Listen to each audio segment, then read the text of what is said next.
Полетел голубь, поле живится, поехал Янка с дому жениться.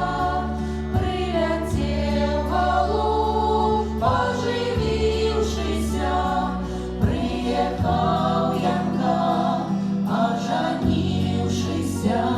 Зрела мамочка с полдорожечки своего сынка солодким венцом, своего сынка солодким венцом, а невесточку ты за трудочкой.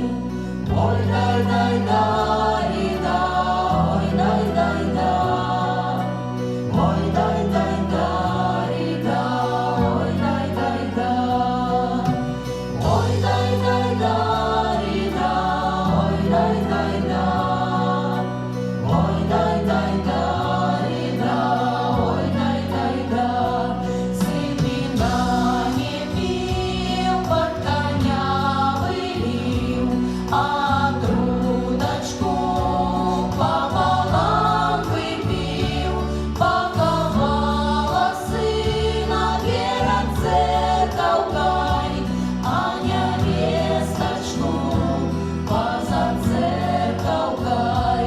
А сын вырос зеленый дубок, по невесточке белая роза.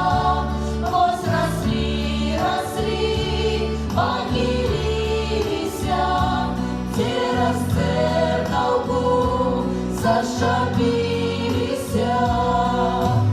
Ой, дай-дай-дай-да, ой, дай-дай-да, ой, дай-дай-дай-да, ой, дай-дай-да, ой, дай-дай-дай-да, ой, дай-дай-да, ой, дай-дай-дай-да, ой, дай-дай-да. И все люди собирались, и тому диву дивовались, и тому диву дивовались, что на